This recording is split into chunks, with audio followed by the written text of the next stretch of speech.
Hi, everybody. Here we are back in the kitchen. Um, we're back in Brooklyn.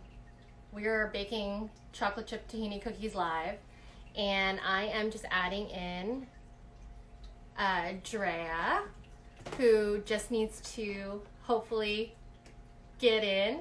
Hi, everyone. Hi, Alex. Welcome, welcome. We are going to go ahead and try to get this all sorted per usual and go live. So today we're making chocolate chip tahini cookies, and I'm gonna have my good friend Drea on. And there she is. Hey. I'm like very glowed up. Hold on. I don't know if I should fix this. I look like a ghost. I'm gonna try to get us sorted without my cat knocking everything over, guys, because my cat is currently sitting on top of my computer, and we're just going to have a good time with that. But welcome, everybody. We are back here in New York City. I've got Drea. I am sitting here. We're going to make chocolate chip tahini cookies today. Hopefully, if you see things get knocked over, that's my cat. And I should hopefully not have any problems. But today we are preheating the oven. Oh, hey, everyone coming in. Hi, hi, hi. We are preheating the oven right now to 350 degrees. And so it should be a bake at 350 degrees. And we are doing chocolate chip tahini cookies, things that you need to have on hand right now. You should have flour, should have sugar. You should have two different types of sugar, actually, regular sugar and brown sugar. Salt, baking powder, baking soda, cream of tartar, cornstarch, coconut oil, or any kind of neutral oil, and some tahini if you've got it. And if you don't have tahini, which is just basically a Mediterranean sesame paste, you can either omit it today. That's fine. You're just going to have to increase your flour, or you can use a nut butter. I prefer using tahini if you've got it because it's going to impart a really subtle flavor that is kind of nutty. It's not going to taste so sesame-y. I hope that makes sense. But definitely it's going to be a little bit nuttier than like your normal butter, not like your normal butter, right? Thank you, Drea, for showing us the tahini. And you guys can get it at Trader Joe's. For those of you that have never used it in your existence, it's available at Trader Joe's. It is definitely available. And you can find it anywhere. Mine is the Whole Foods 365 brand.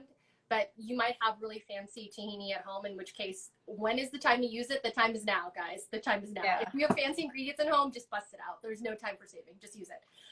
Also need some vanilla and water is all you need for this, or if you have any. Oh, let me get my milk. Oh, there we go. Or if you have any plant-based milk. So today's recipe is actually vegan by default.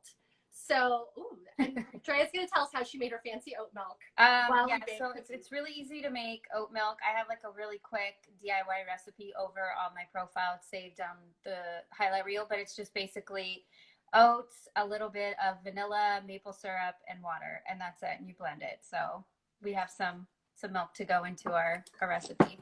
Nice. Otherwise, the only other thing you need is we're going to try to do this all in a bowl. Hopefully maybe one bowl. I've got a liquid measuring cup here to do my liquid ingredients. You don't necessarily need that if you've got a separate bowl. You don't have to have anything fancy, whatever you've got, right? So a bowl, if you have a whisk, bust it out. Also a spatula, or I realize I don't have a whisk. But so it's I'm going to great. use my rice spoon because that will work. I think anything at this point, guys, I mean, who has some of these tools at home? If you bake a lot, probably yes. If you don't, you probably, like, why would you have them? So yeah. In this case scenario, it's kind of the idea of just using what you have, especially because, you know, in this situation, especially since we're all living in like a lockdown quarantine type of life, if you don't need to be outside going to the store to buy random things that you're never going to use again, don't. I mean, that's just an FYI. Just don't. Yeah. You're risking your health, but also you are spending money you don't need to. Don't spend your money. Just make with what you got. Make with what you got. Exactly. Really quick before we get started, for my community, I want to introduce JulieAnn. She's a friend from back in the day in college. We both went to San Jose State, so that's how we know each other. And I got a degree in radio, TV, film. And you had a degree in that as well, or you did something else? I was at San Jose State for my master's degree, and I have a master's degree in mass comm from San Jose State. So shout out to the Bay Area. Yeah, shout out to all my folks back in the Bay Area. But what's really cool is at the time, JulieAnn, she now is working for Warner Music, but she was interning with them. And I had a radio show, and bless her heart, we teamed up, and she was able to, at the time, get me some interviews with super cool artists like Paramore, Taking Back Sunday. I think there was like so many. Like we spent a good chunk of that time. Jay, I'm losing your audio. I don't know why, but I can't hear you. I don't know if anybody else is having a problem. Cool exclusive interviews then. Alex just asked, do we need to preheat the oven to 350 if you're not baking red wine? So there's two schools of thoughts happening right now while Jerry's also messing with her video and her audio. You should rest your dough in the oven, and we're going to find out as we mix in like the coconut oil that it's going to be a little bit sticky. Oh, good. Whatchamacallit? So we'll go back to this intro since it completely cut you off, Treya. But the idea of, I was just mentioning the coconut oil, that's why you're trying to refrigerate it, because unlike butter, it's not going to, here's my word of the day, caveat, you could potentially bake immediately after you make it in the mixing bowl. It's just going to be really loose. That's my only caveat. So you can, I would preheat because it takes a while for people's ovens to preheat anyway. So if you're not planning on doing that though, then I would say definitely just don't worry about preheating your oven now. You can save the stove for later, or you can bake some now and then save some for later, which is what I enjoy. We're waiting for Dre to get back. Okay, here we go. All right, so we're back, I believe, hopefully, with Drea, who was mentioning that we knew each other back from California. I was getting my master's degree at San Jose State. She was going to college. We met at KSJS. For all those people that I know are on this from KSJS, hello guys. And that's how we met. And we were doing a whole bunch of random kind of like interviews with like bands and different things. Hey again, you're back. So I was just filling out the intro again, Drea, about how we met at KSJS. But that's where, and lo and behold, I moved to New York. Yay! You should move to New York, but not too long after. I don't know what's going on. It's just, for me, it's a little bit squeaky, but I don't know if that is just me, and it could be my connection, or if anybody else. So anybody else that's out there, are you guys seeing Drea okay? No, you have already. She's a little bit spotty on my side. Years, and then everybody else. I think she might be frozen. It could be me. Hi, everyone that's just joining in. So everyone, welcome back. Chocolate Chip Tahini Cookies. We are waiting for, hopefully, Drea to get back online. I do not have Mary today. She got stuck in a line out in the Bay Area. So I have Sherry, who is here, and she is going to go ahead and field your comments down below if we don't get to your get towards your questioning through the screen. But if I don't get to it, then definitely Sherry will get to it. So thank you, Sherry, for volunteering now that Mary is kind of MIA in the Bay Area. But hopefully Mary will join us. If she doesn't, Sherry's got you guys covered. And we are getting Dre back. Hopefully we're getting Dre back. One day, guys, technical difficulties, one day. You know, that's all I ask. But I feel like this is live, so, you know, here we go. What drama? I was about to say, I was like, I don't think there's ever been a baking live with me since we've started doing this where there hasn't been technical problems. So we're sorted. All right, so welcome back, Dre. I've got Dre here with me. We are both in New York. We're making chocolate chip tahini cookies. We were talking about our connections. Hopefully her audio is good. Should we get started, guys? Hopefully everyone is sorted. So okay, I'm going to adjust my camera. So JulieAnn's going to be giving all the directions, and then you guys are going to see my bowl and I'm going to be pouring everything in. So let me just adjust myself one more time, but just go ahead and she'll lead you guys with that. Okay. So everyone, we're going to start with our dry ingredients. I think I mentioned this previously. Oh my God, Mary, you made it. Well, I've got Mary and I've got Sherry. So both of them, Mary, Sherry, field questions. What we're doing right now is we're going to go ahead and mix the dry ingredients together. Usually with cookies, and I mentioned this before when we were doing brownies, when we were doing cake, the tendency is to overmix, and that is the difference between when you're baking something, what ends up being tough or light. So because you're overmixing, there's a gluten problem that arises. Sometimes you want that, like when you're making bread, but when you're making cookies and when you're making cakes, you want everything to be really light. You don't want to go ahead and create a lot of gluten. So what we do is we separate the mixing from dry ingredients to light ingredients, so that way you don't have to worry about overmixing. So we're going to go ahead and start with the dry ingredients. And our dry ingredients today, as I mentioned before, are flour, any kind. You can use any kind. You can use a mix of flour. Andrea is being fantastic. And today you're going to get a bowl view, which is going to be like a first for us, of what is happening in the mixing bowl. Most of the time you can't see what I'm doing and I'm just chatting into the air like normal. But today you actually get a bowl view. So hopefully everything works out. And then she'll chime in every now and then. So we've got all-purpose is what we're using here in the recipe, but potentially you can go ahead and use whole wheat. You can use, if you've got bread flour, bust that out. I mean, I don't know who has bread flours these days, but you can go ahead and use that. And then, you know, anything else. Spelt flour is a great flour to use in this particular recipe as well. And so we're going to go ahead and get started. I've got to go ahead and use a mixture of flours today. So I mentioned all-purpose. I mentioned whole wheat. That's what I'm going to do just for the taste. The whole wheat's not necessarily going to add anything here. It's more of like a healthier version of just using regular all-purpose flour. So I'm going to go ahead and bust out my dry measuring cups. And I think I mentioned this before. Dry, if you don't have a dry measuring cup, liquid measuring cup is okay. And a liquid measuring cup, just as a reminder, looks like this. If you want to have, that's what you have at home, use that. If not, dry measuring cup, completely okay. The only difference is going to be a little bit slight. It's not going to be as exact, but for this, like I said, this time, like you're baking with what you've got and you're baking with what you have, and that's what you need to do, right, for this. So don't, if you don't have these things, don't worry about it. Just go ahead and liquid, dry, doesn't matter. I'm going to go ahead and spoon in some flour. So I'm going to go ahead and do, it's 1 1/4 cups of flour. I'm going to do a mix. I'm going to do a cup of all-purpose personally, and I'm just going to go ahead and spoon and level out my flour. I mentioned this before.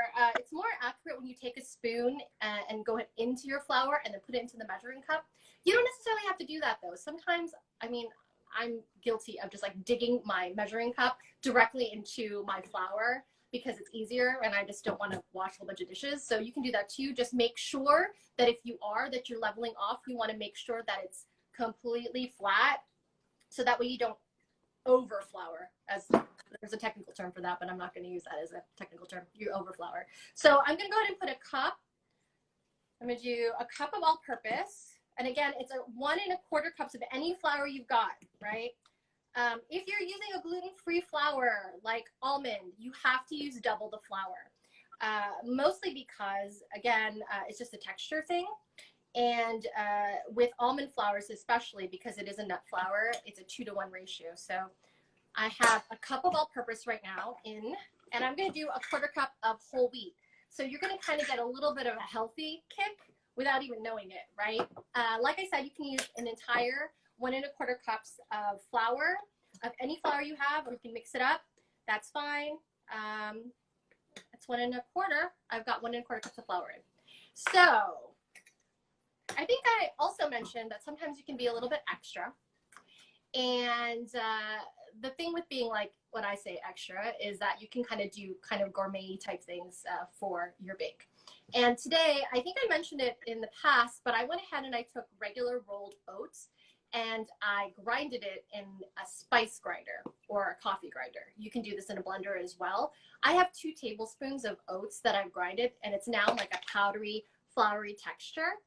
This is practically basically oat flour is basically what I've used, but I'm adding this to kind of give it a little bit of an oaty flavor.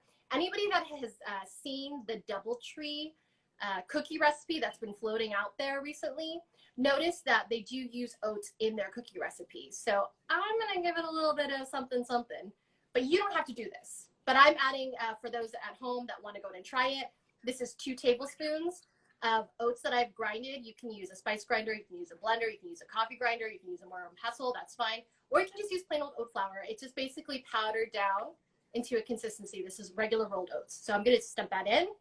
So flours are sorted. We're gonna go ahead and grab our rising agents today. We have got baking powder.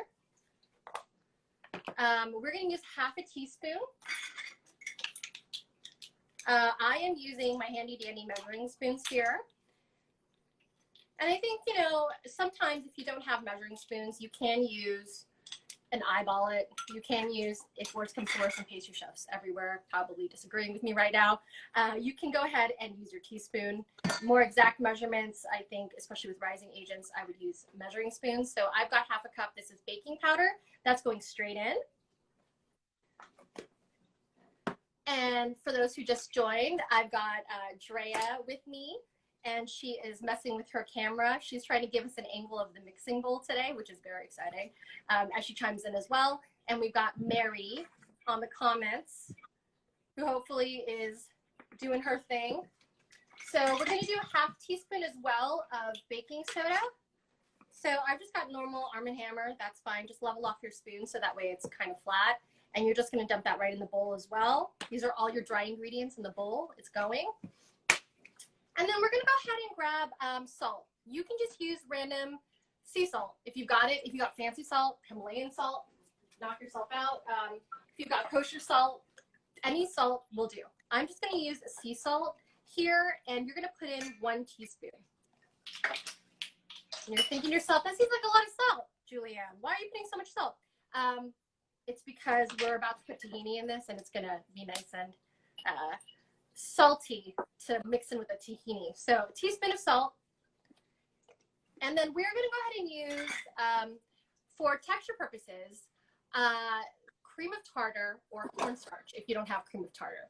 So if anybody has ever had a snickerdoodle, the secret ingredient of snickerdoodles is cream of tartar. It provides a chewiness kind of texture into your cookie.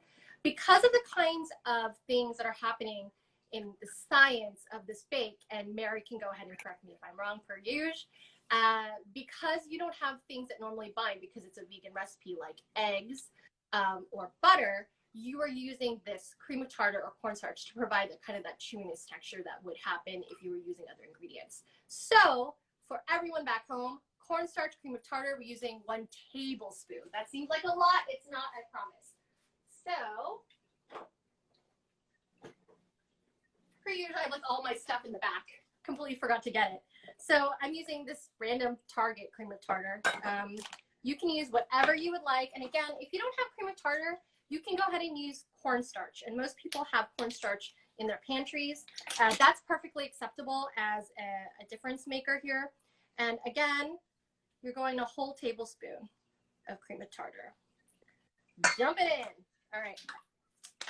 Next, you have all your dry ingredients. You're just gonna go ahead and mix it in real quick so that way everything is mixed well. You don't wanna have a bite of cookie and have a really salty bite because all your salt happened to go in one place. So just do a really quick mix. You don't have to be crazy about it.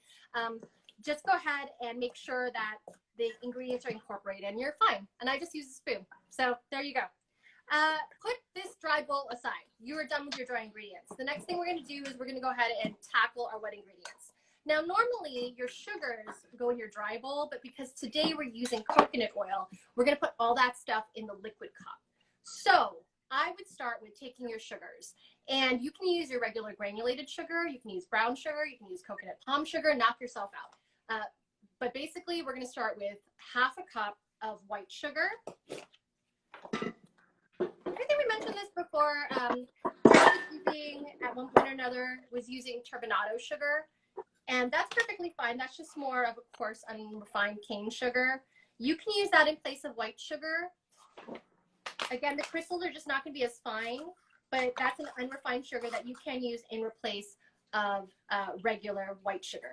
I am using granulated sugar today. So Drea is using turbinado and she's using coconut palm. Today I'm using regular white sugar, and this is going to go into another separate bowl. I'm using my liquid measuring cup today because we're going to go ahead and whisk it away, and I feel like it's a little bit more secure for me. And I'm just going to dump the sugar into my little liquid measuring cup here. So there's one. That's half a cup of white. And then I am going to go ahead and I'm going to use, again, you want to have a half a cup of brown sugar, or coconut palm sugar is a good substitute here. I'm going to do a mix of both because I've got this fancy that I found randomly at Whole Foods, this coconut sugar that's meant for baking, and I thought I would try it out today. So whether or not this works or not, I don't know, but it's going to be great. Be aware, though, using things like coconut palm sugar will make your cookies a little bit darker, but that's because the sugar is darker. As you can see in Dre's bowl right there, she's using coconut palm sugar. So your cookies will be a little bit darker than if you were using regular brown sugar. And that is only just because of the sugar color. It will not affect the taste. So do not worry about it if you're mixing it and you're like, it looks a little bit darker than what like JulieAnn or Dre is doing. Be rest assured that that's not a problem. You can use any brown sugar you've got. I've got some light brown sugar here, so pack it in, okay? This is the kind of thing where you want to make sure it's like firmly packed, so when it pops out, it's going to be the shape of the measuring cup. That's how packed it needs to be. Pack in your brown sugar. And again, brown sugar is just basically granulated sugar mixed with molasses. So that's how you can kind of interchange your sugars. But in cookies, brown sugars are really important because it's going to give you that color that you see.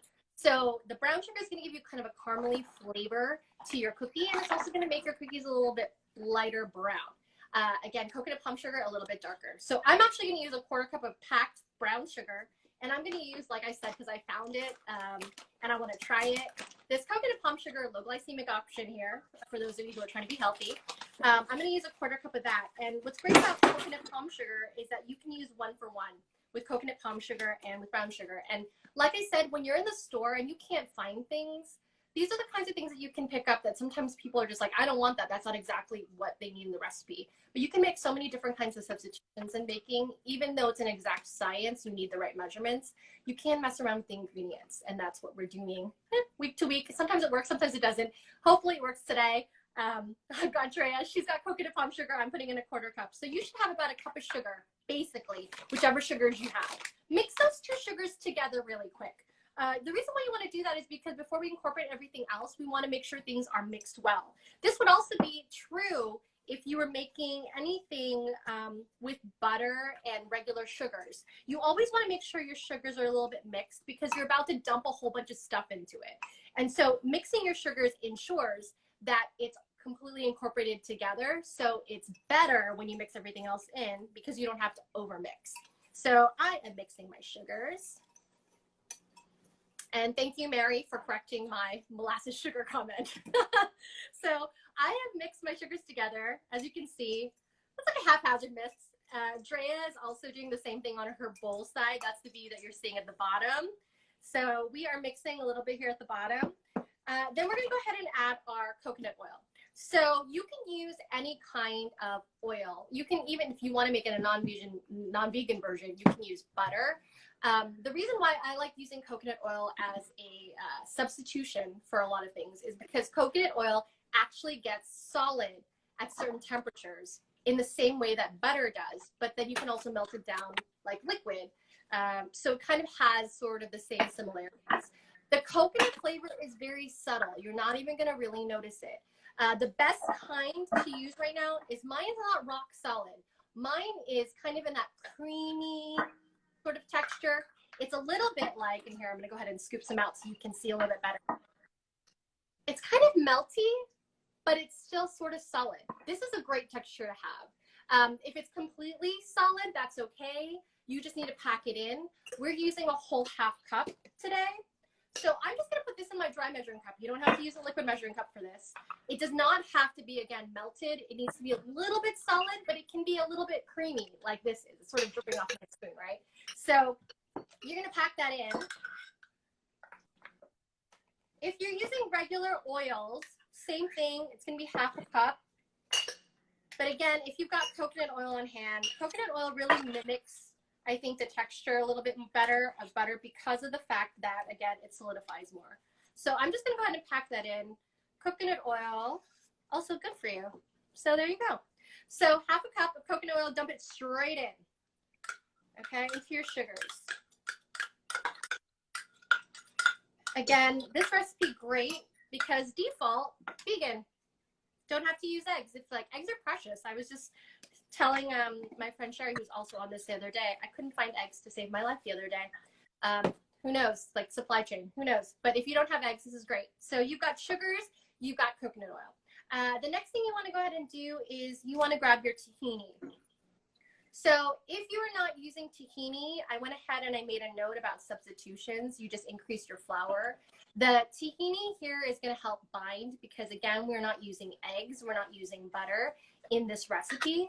So tahini is also going to provide a really nice, subtle flavor.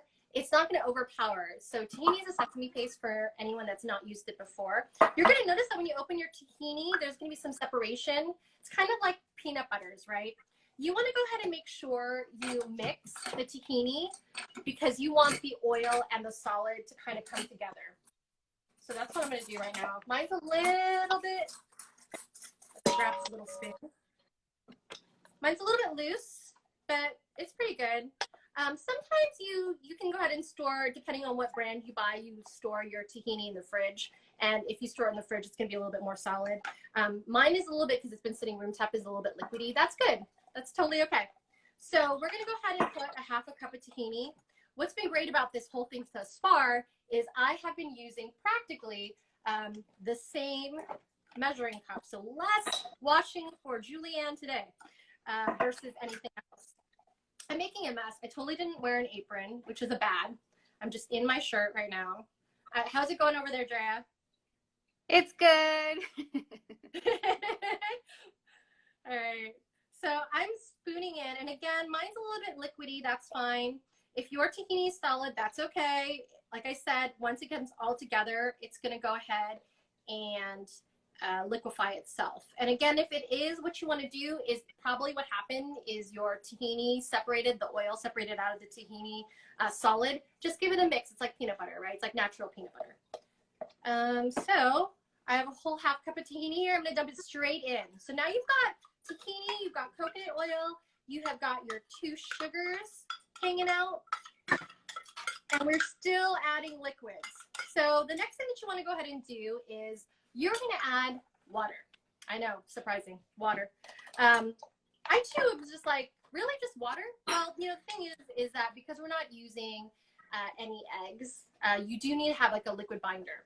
So you can use plain old water, or if you want to be a little bit extra today, my extra again, you can use plant milk. So Drea showed you earlier, if you just joined us, Drea showed you earlier her oat milk that she actually made. And while everything is baking, we can talk a little bit about how she made that nut milk. Oat milk is a great substitute here. You can go ahead and utilize oat milk. I'm going to use a vanilla almond milk. I'm using it because I think the vanilla is going to add a little bit of enhanced vanilla-y flavor into the cookie. But if you have neither, you can just use plain water. And if you want to be a little bit more extra about it, you can use coffee. Just make sure it's not hot. It needs to be lukewarm or cold. So I'm going to go ahead and take out view my fridge, everyone. I'm going to just take out, I have regular Almond Breeze almond milk that I did not make myself. Drea's one up on me. You just need a 1/4 cup. So a 1/4 cup, I'm just using my dry measuring cup again. For this, you don't necessarily have to use a liquid measuring cup. Everything is in my liquid measuring cup right now anyway. I'm going to go ahead and use a 1/4 cup of my vanilla almond milk. Mine's unsweetened. It doesn't matter what kind you've got. Toss it straight in. Okay? Or you can use water. Like I said, if you don't have any of these things, use water. You would be surprised about how many people or how many bakeries and things like that actually just use water in their cookies. So there you go, cookies. I'm using almond milk. So I'm going to take my handy dandy whisk if you've got it, or if you've got a spoon, that's fine. You're going to mix. Oh, I forgot the vanilla. Guys, I forgot the vanilla. I know, you got to stop me. So I'm using vanilla. My bad. We're using 1½ teaspoons of vanilla. Again, everyone's like, this seems like a lot of vanilla. The vanilla is so subtle, you're not going to notice. And actually, more vanilla is better. I'm just going to tell you that right now. Most of the time in recipes, when you see them, I always end up doubling the vanilla because it imparts an extra nice flavor. If you are not a vanilla person, okay, maybe a teaspoon, but I recommend 1.5 teaspoons of vanilla. So I'm going to go ahead and dump in here. Here's one. This is my 1/2 teaspoon because I am so lazy. I don't want to use all my other measuring cups and measuring spoons. So I'm using like the same ones. I'm doing 1.5 teaspoons of vanilla. Okay, now all our liquid is together. Now we're gonna take our whisk. I'm using my liquid measuring cup. I'm just gonna go ahead and mix it together. Mix all these things together. The sugar with the coconut oil and the tahini, it's going to be a little thick, and that is perfectly okay. Just keep on mixing. And I'll show you guys too what's happening here with me as I mix. This is going to give you a little bit of an arm workout. And this is going to be our kind of like arm workout for the day. Burn those calories, guys. Because we're going to use our calories later when we eat cookies. It smells so good though. I know, it smells really good. That tahini, and again, it's subtle. Now, I would go ahead and mix it until everything seems incorporated. The sugars, depending on which sugar you use, might be a little bit thicker, but you don't want really big, giant bits either. Get it to be really smooth. You cannot overmix at this point. The reason why you can't overmix is because we haven't incorporated any flour in yet. You know, we're adding a little bit of air into it, but you want to get it as solid as possible. Again, you can use a fork, you can use a spoon. I've got a whisk. Drea's using her handy dandy rice paddle. Again, these are the kinds of things like you have at home, right, Drea? I mean, whatever you've got, like I said, you don't have to buy fancy equipment. You can use whatever you've got at home and it'll make it work. Don't worry about it. Okay, so mine is pretty good. I think this is pretty well mixed. I'm going to show you guys a really terrible angle. See how mine is a little bit different color than Drea's, and this is the sugar element that I mentioned before. So I just used a little bit of coconut palm sugar. She used quite significant more than I did, about a 1/4 cup more, because I was mixing all my sugars just to be, you know, crazy. But you should have, it should be like a littleish brownish color. That's fine. And again, the only thing that's going to do if yours is a little bit darker is it's just going to make your cookies a little bit darker, and it's not going to change anything about the way it tastes. So that's good to go.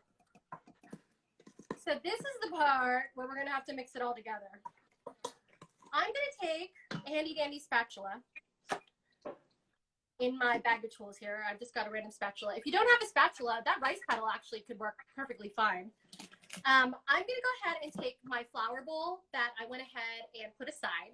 And you're going to mix your flour and your liquid together. Either which way. If you want to put your liquids in your flour bowl, if you want to put your flour in your liquid bowl like Drea is doing, that's fine. I'm just going to pour everything straight in. Okay? And you're probably going to notice too, and I didn't mix super well. There's a little bit of powdery sugar at the bottom. You're just going to go ahead and mix in your cookie dough now. And this is where I mentioned before the refrigeration factor is going to come into play. This dough is a little bit looser than if you were using like butter, okay?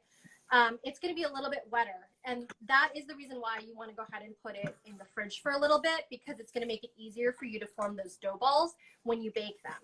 So you just want to mix it enough that the flour is incorporated. Stop mixing once you stop seeing flour, okay?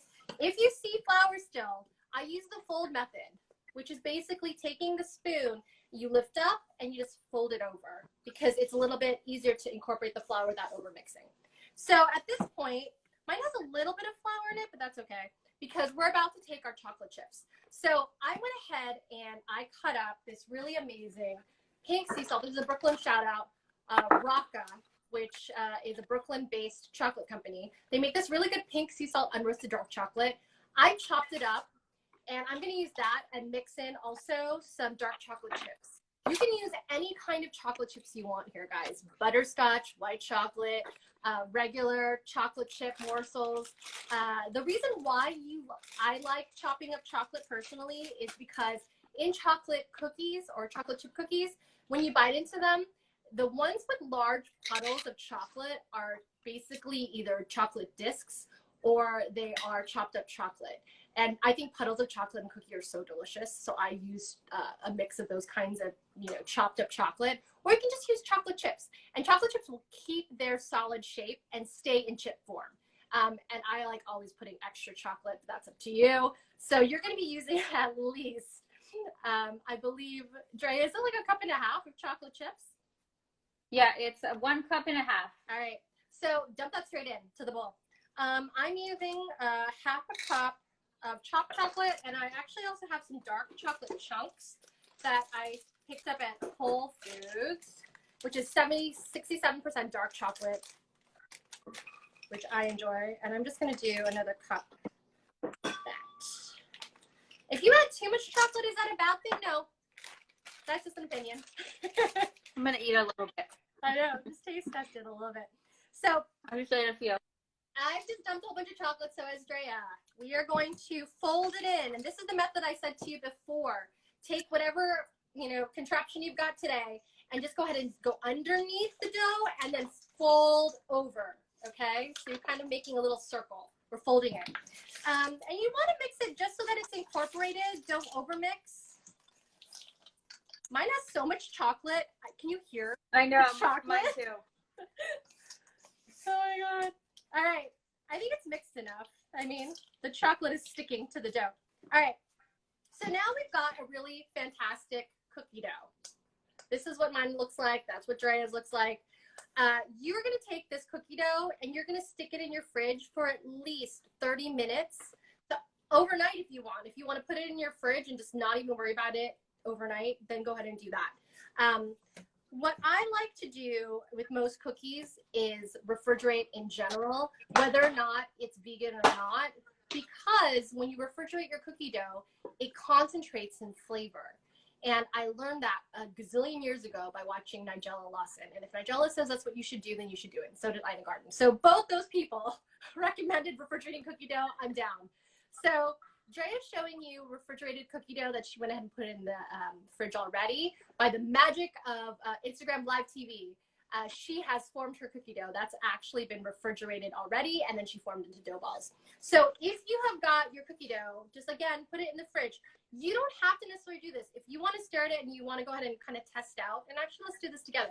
If you want to test out what it would be like if you don't refrigerate your dough, you can go ahead and do that as well. What you want to do is you basically want to form dough balls that are about a tablespoon, a little bit heavier than a tablespoon. If you want to be really crazy, you can make them as big as golf balls. But I like doing about this much, which is about a tablespoon. Here's my big tablespoon, and about this much. And what you're going to do is you're just going to go ahead and form them into balls. Now, if your dough is compliant, like Drea's and mine is right now, you can go ahead and form this into doughs before you put it in the fridge, which makes it a lot easier when you go ahead and take the dough out later on to bake.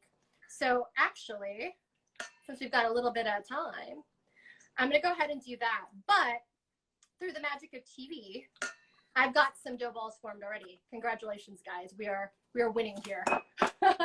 In which case, so I went ahead and mentioned when you're baking it, for those of you following along and you're refrigerating your cookie dough right now, please. I've got here's my regular cookie sheet. I'm going to go ahead and take some parchment paper. Parchment paper is fantastic for situations like this because it doesn't stick to your cookie sheet. You can also go ahead and just put it on directly, but I would just grease it prior to. If you're not using that, you can also use a Silpat, which is, if you've got those are really great. Kind of like make it easier on your life and you don't have to go ahead and clean up so crazily on your cookie sheet. You just basically want to put something in between your cookie sheet and your cookie dough so it doesn't stick. So I'm just going to use regular parchment paper, which is this. And I'm going to go ahead and do it about the length of my cookie sheet. And then I'm just going to go ahead and plop that onto my cookie sheet, like so. Like so. So, like I said to you, refrigerate your cookie dough. Magic of TV, Instagram Live, I so happen to have refrigerated cookie dough already formed into balls. So I'm going to go ahead and take this. So you're going to notice, and Dre is showing you as well on her side, that they're pretty thick when you take them out of the fridge. When you put them on your cookie sheet, if you want to get that spread that you normally see in like bakery style cookies where it's a little bit flatter, you're going to want to smush down your cookie dough I'm going to show you here on my hand. You're going to smush it down just a little bit so it's a little bit flatter, okay? And the reason why we're doing this is, again, there's no butter in this that's going to help the spread in normal, regular chocolate chip cookies. The butter incorporated there is going to spread. And also that's what happens in like biscuits and things with the butter. It's going to completely melt, and that's what's going to cause the spread of the cookie. Because we have neither of these things, and I almost dropped my cookie dough. Because we have neither of these things, then I would go ahead and recommend you just push down. So I'm going to go ahead and, again, push down. I'm going to go ahead and, just to show you guys, I'm going to go ahead and show you both. So I'm going to take the cookie dough that I made already. So this is the one that we just made right now. I have not refrigerated it. I'm going to go ahead and put it right next to the other cookie dough. And then I'm going to take my regular cookie dough that I put in the fridge. I'll put it side by side so you can kind of see the difference of what would happen. What's going to happen too is I feel like with the one that we haven't refrigerated, that spread will actually probably happen without me patting it down so much, but I'm going to pat it down just a little. And again, you just want to flatten them a little, just so they palm of your hand really light. You don't have to be crazy. I mean, I guess if you want to take out your aggression on your cookie dough, you can do that as well. Yes. This is the time. I mean, the cookie dough can't, like, you know, can't be hurt by you pushing down on it. So I'm going to go ahead and I usually space them about 2 to 3 inches apart on the cookie sheet because they're going to spread a little bit. You don't want them to kind of ginormous cookie, like, collect, as I like to call it, unless you do, because you like getting, like, lots of cookies together. But I usually put about, I would say about, like, 9 on a sheet if I'm spacing them out correctly. 3 rows of 3. And again, like loosely made cookie dough. You don't have to be super exact. It doesn't have to be completely round. You're good. So I'm going to go ahead and bake this at 350 degrees for 10 to 12 minutes. And again, you want to make sure that your oven is preheated, because the worst thing that you can do is have a kind of cold oven and it heats while you cook, because then it's going to throw off the baking time for your baked goods. So I went ahead and I pressed my cookie dough. So you're seeing this is like the cookie dough that hasn't been resting in the fridge, and then these are the ones that have. So you can see that they're a little bit firmer than the other ones in color too. You can see this is the refrigerated one. We're going to go ahead and test out. Let's do this experimental testing together to see what happens when you don't. I'm going to put this in. We're going to go ahead and put it in for 10 to 12 minutes. Actually, and the reason why I say that is you can put it in anywhere between 10 and 15. Everyone's ovens are different. And we kind of cover depending on your altitude, depending on what kind of oven you've got. If you have an internal thermometer in there, you can definitely check it out. 350 degrees, but we're going to rotate halfway through. So take your cookie dough sheet. Let's stick it in the oven. We're going to go ahead and check it in 10 minutes. In about 5, I'm going to go ahead and go in there and switch it around. That's because it'll evenly distribute the heat if we turn around our cookie sheet while it's baking. There's nothing wrong with opening your oven when it's baking. The problem is opening your oven too much. So we're going to only open it once. So right now, I'm going back to my oven. And I'm popping it in. That's just going to be in the middle rack, okay? 350 degrees on the middle rack. Again, this is going to be not necessarily exact. Hey, Ruby. The reason why I'm saying hi to Ruby is, if you remember, Ruby actually has an internal thermometer in her thermometer because she doesn't trust her oven, and which is fantastic because you'll actually know it's 350. For those of us who don't, including moi, you want to make sure that, again, your oven is preheated, and that's why we're going to check it at alternate times. It's going to be, maybe it's going to be 10 minutes. Some people will be like, 15, maybe it'll be 20. Depends, right? So, but we want to go ahead and check it under. So while that's happening, because I mentioned to you that this needs to go in the refrigerator, I'm going to form these into dough balls now, so that way it'll be easier for me later. I'm just using my tablespoon to make these into about tablespoon sizes. It can go a little bit bigger than that. It doesn't hurt, right? You're going to go ahead and just take all of that, and you're going to go ahead, and again, you want to refrigerate this particular cookie dough because of the oil that's in it for about 30 minutes minimum to overnight. And you're going to notice too, not just in vegan recipes, but like in regular recipes that ask for melted butter in cookies, which you can completely do, by the way.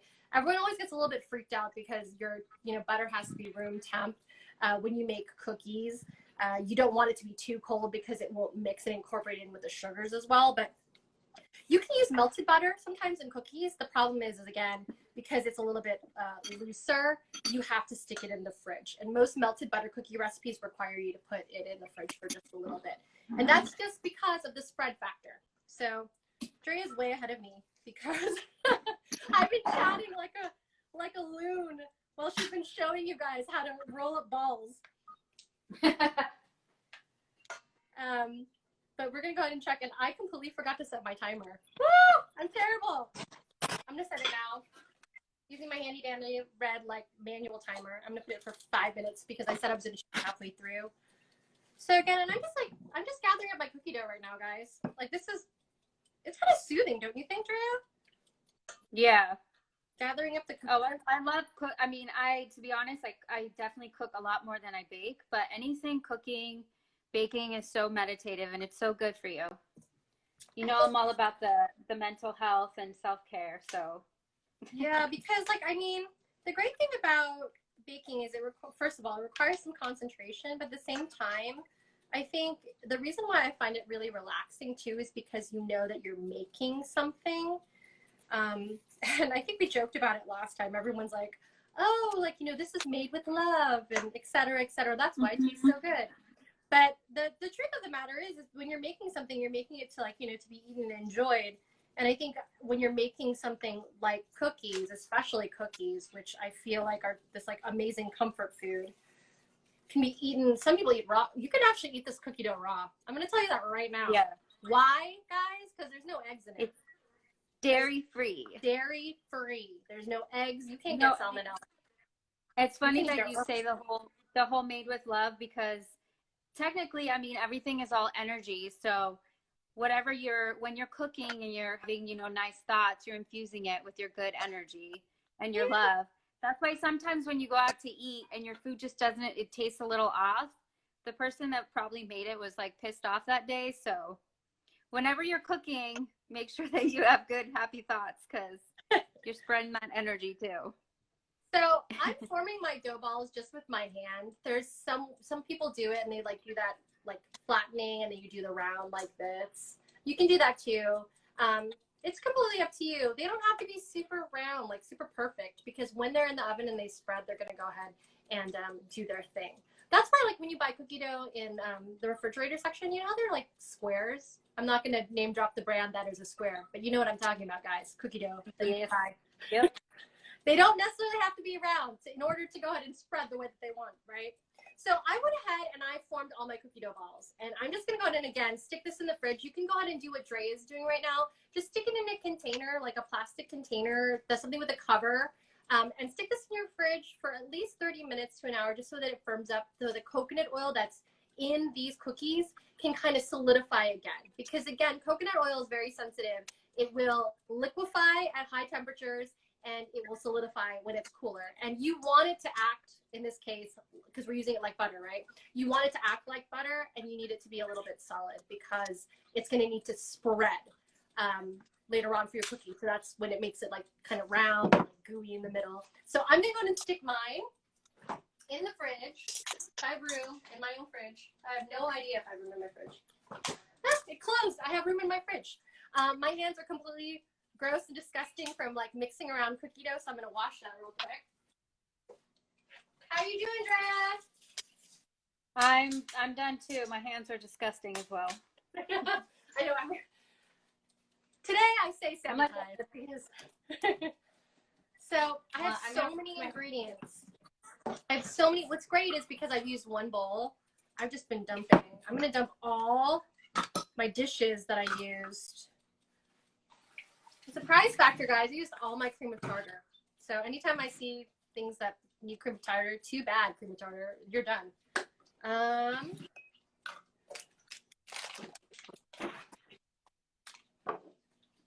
gonna put my tahini back in the fridge. That seems smart. Okay. All right. So while we're waiting another minute before we go ahead and check in those cookies, Drea, how did you make your oat milk? Tell the world. Let us know. Oh, so the oat milk right here, homemade, all you need is, I'll actually take it out, is you need 1 cup of oats. You need some vanilla extract.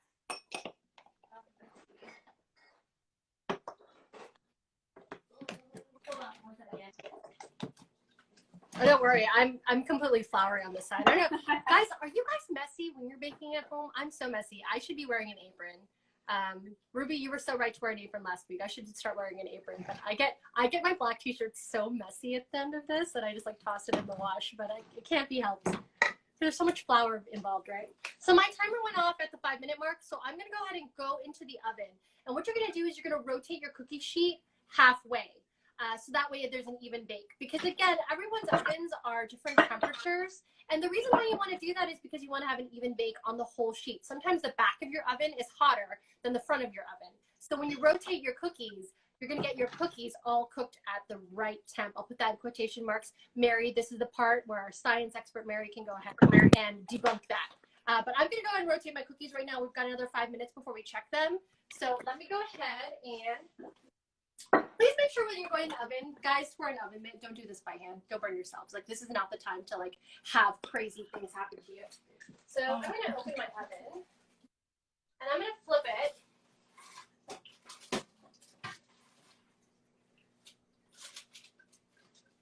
Ooh, and I can see already, guys, what's happening with the unrefrigerated cookie dough. It has spread a lot. So I'm a little worried about it. Okay. Actually. So while she's doing that, I'm just going to show you.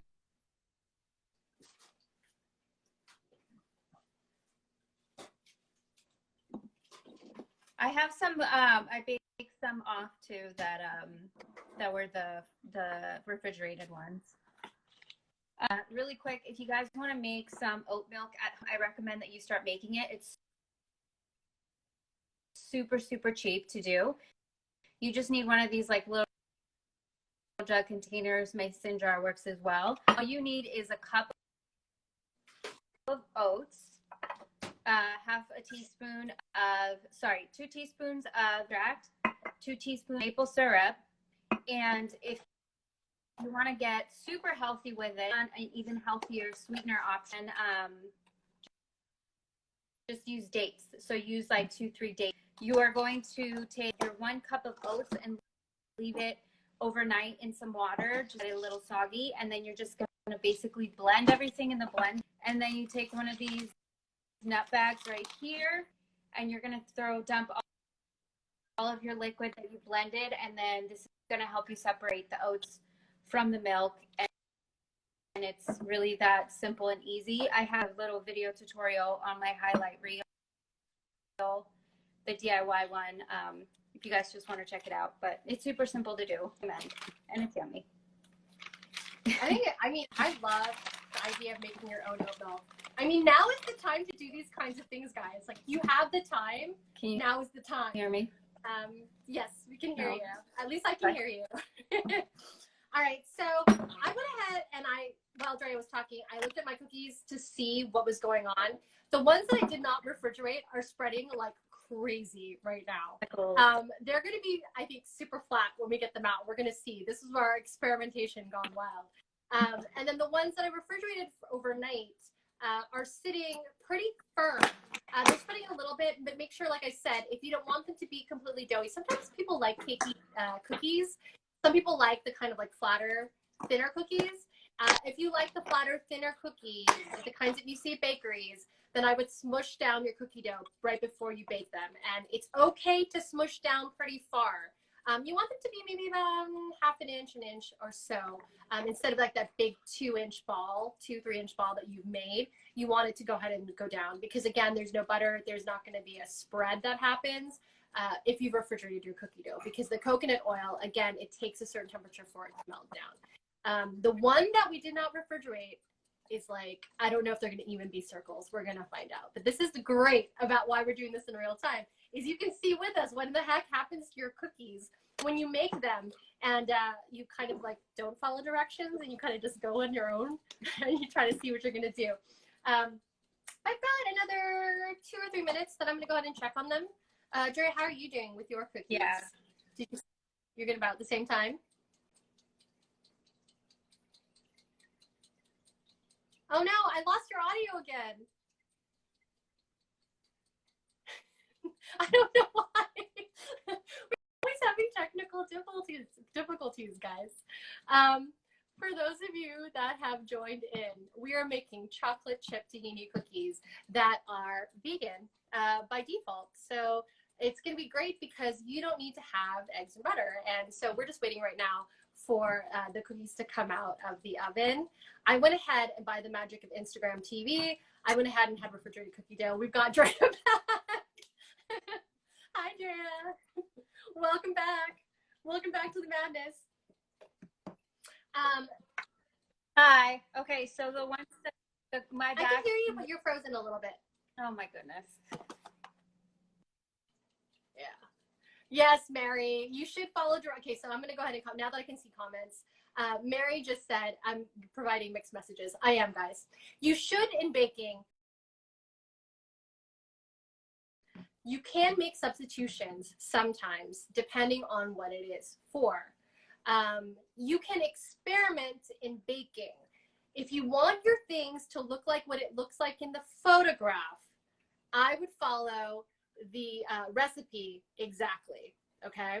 The reason why you're experimenting is maybe you've got an allergy, maybe there's certain ingredients that don't sit well with you, maybe you don't like the way that they taste, maybe you don't have it on hand. That's where you can go ahead and substitute ingredients. We've got Drea back. Substitute ingredients, because if you don't have them, you don't have to rush out to the store to get anything, because you might have something in your pantry that can substitute right in that will do the same thing in the bake than what you've got in the recipe. And again, that is a case-by-case basis. So I put a little caveat there because there's some things you can't substitute in to get it to taste the same than if you put the original ingredients. So yes, you can experiment in your baking, but again, you're going to have to be a little bit exact because baking, unlike cooking, is a science. And once you get everything together, there is no turning back. It's not like cooking where you can add more salt and pepper, guys, and fix it. It's like once you've done it, you've done it. And we didn't even taste the cookie. So I don't know what it's going to taste like, but I'm going to check my cookies right now. Again, hopefully Mary is fielding all the questions, Mary and Sherry. We are going to try to get Drea back on. And I am going to go ahead and right now, because my cookies just went ahead and my timer went off. You can see now that we're in like full length how much flour I've got on my shirt. Hey, Drea.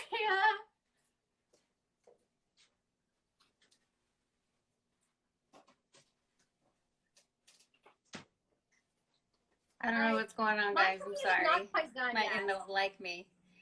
But yeah, So, I think what I'm going to do is I'm going to what we just did today.